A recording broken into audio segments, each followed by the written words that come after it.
or better say, konnichiwa, right? Well, the blind's ability to make sense of space is the subject of discussion since the 16th century. That discussion was started by two philosophers after a letter in which Galileo proposed to Locke a thought experiment regarding the capacity a blind person would have to make sense of space without visual information. In this experiment, two objects, a sphere and a cube, with about the same size, same weight, and made of same material, are given to an adult man who was born blind. And this man is told to explore them with his hands. After enough time of tactile exploration, the objects are placed away from the man, and the man is made to see like magic. The man is then forbidden to touch the objects, and he's asked many questions regarding those objects. And he can only use his sight to observe and respond to questions. Some questions were, for instance, which is a cube, which is the sphere, which is the closest object, and so on. These questions may seem kind of silly nowadays, but over time, they sparkled three answers, each one representing a different theory: the deficiency, the inefficiency, and difference theories. The efficiency theory says the blind cannot have a proper cognitive representation of space. The other two say he can, but inefficiency says it's necessarily less efficient than in a sighted person.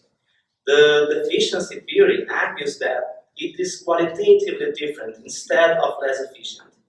According to the difference theory, the blind is able to optimize the variables that are important to them. For instance, they are able to define roads that minimize the hazardous situations or that maximize the number of points of reference that are two important things to them. Our work draws from the difference theory. So we take as a premise the blind's capacity of acquiring and making use of cognitive maps. Based on the premise, we want to investigate wearables that augment spatial awareness for the blind people. The first step of our investigation was an observational study. We took notes from their behavior, short videos of them walking, a few pictures, not much, and we also interviewed them. The complaint that was more often described by them during the interviews was the difficulty and also the danger posed by technologies that block their senses, for instance a new phone, or take too much of their attention.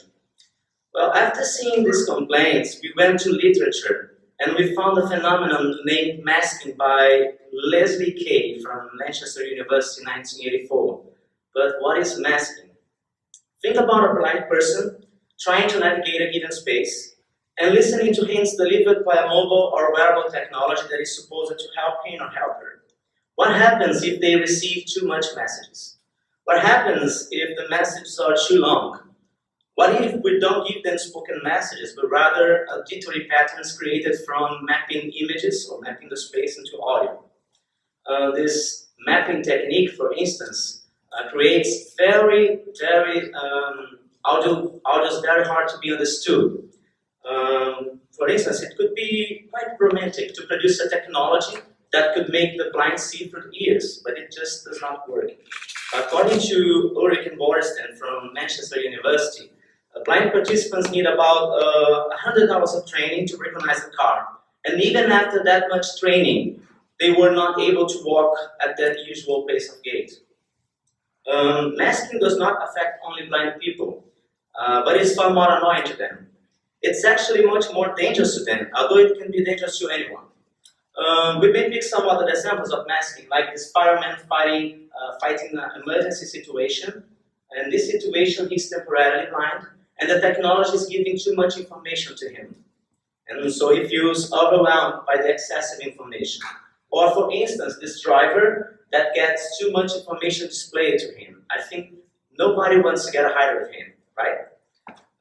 Well, because masking acts as an intervenient variable in my study, I had to investigate it in the very same context that I would investigate the influence of technology in supporting spatial awareness.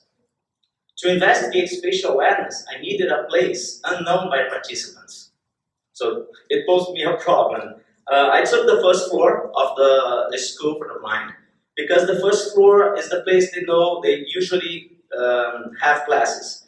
And the third floor is a place reserved for special occasions. So I saved the third floor for the next experiment, the spatial awareness experiment. We prototyped three different wearables together with blind participants. These prototypes were combined to provide 5 different modes of feedback. We used beeps, like beep, beep, vibration motors, and spoken messages.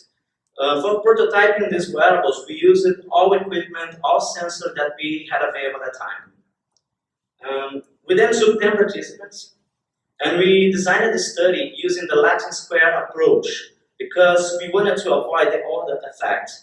So I would like to show you a short video of this study.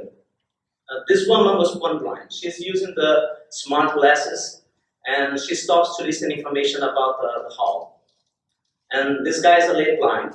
And this is a real situation because masking occurs in real situation. In a lab setting, we may not be able to see that occurring.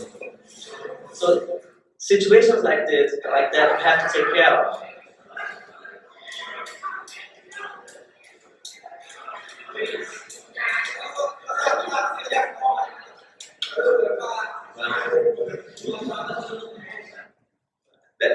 That's the kind of thing that happens when you have an uncontrolled environment. Well, we compare the pace of gait of each individual using each wearable and each configuration with his own or her own pace of gait when walking the same path with a sighted guide. According to David Clark Carter, this is the best way for comparing the effects of technology in a blind person. We used parametric stats like Crystal Wallace, and we found no significant difference, which is a very, very good result. It means the performance of the blind using the wearables is approximately equal to the performance with the sighted guide, which is the optimum performance for a blind person.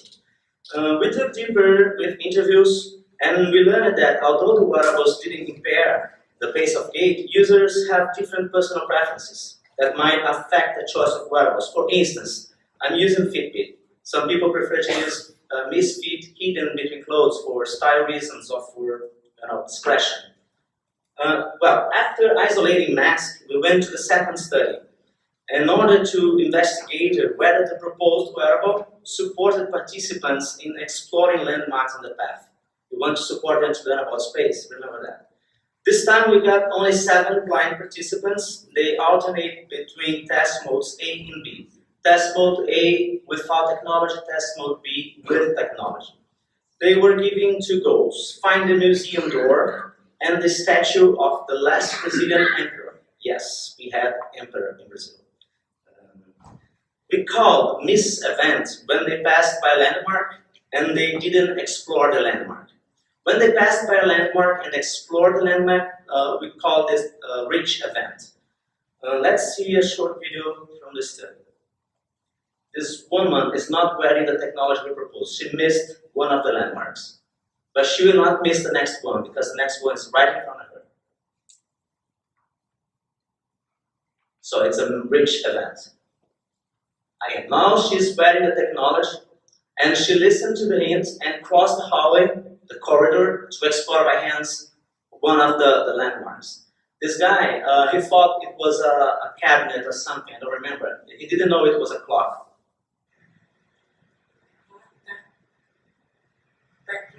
He says, oh, okay, here's the clock. He says, I found it.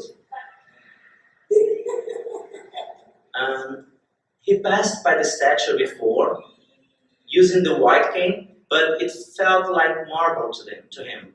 It's actually made of marble. But he didn't explore with hands because he thought it was a table. A statue, for instance, is much more informative for him. He now knows that after the clock, a few steps after the clock, there's a statue, and after the statue, a few steps, there is the door where he can have informatics lessons, for instance. Well, we summed up these events for each each task, and we organized them in a contingency table. We used the features test to infer whether these variables, event and task, were somehow related to each other. The result of the test is that tasks and events variables are related in a way that the bigger number of rich events and the smaller number of missed events in the task B did not occur by chance, but it's somehow related to the task, which means the technology may have some influence on it. Well, we also looked at the patterns of exploration, which means how many times they passed by each landmark. For this analysis, it doesn't matter if it was a miss or reach event. It only matters if it passed by the landmark or not. Initially, I thought they passed more times by the same places when not using technology. But we used Kolmogorov's-Smirnov to compare the shape of the curves, and it said that it's approximately equal. It seems that technology did not change the way they explore the space. Usually they follow the walls because it helped them to walk in a straight line. So that's one of the reasons I think they didn't change the way they explored. Well, our conclusions, in a simple way, masking in this particular context was avoided. With the technology, they explored more landmarks than when not using technology. But there are limitations. For instance, masking depends both on current tasks and personal preferences. Let's think about the woman in a museum. If you give a slightly longer message to this person, it may be pleasant because usually a blind person do not enjoy very much a museum because they can't touch the exhibition. So it's getting he or her is getting more information about the exhibition. But for a runner like Terezinha Guilhermina, she is a gold medalist in the Paralympic Games 2012 in London. If you try to say, hey Guilhermina, you're getting off your track, well, it may be too late and she may be suffer an accident, for instance. In that case, spoken message is not an option. You may have to use another kind of a way to convey that information to her. Well, it's still an open field for HCI investigations.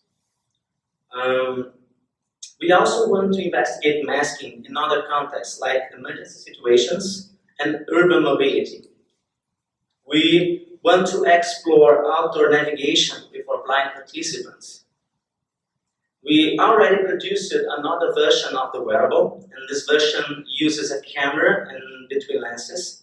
And we want to compare the computer vision with the radio that we use, the iBeacons. We want to know if the camera will somehow have an influence on their posture, and we want to compare the performance of these two approaches. And finally, that is the potential of using the research of spatial awareness for tourism, like this tourist in Italy, or that tourist in Rio de Janeiro. I would like to thank the CNPq because they supported this research since the beginning, and also White Martins and Praxair because they started to support recently this research. Thank you very much, and I want to return the word to the chair.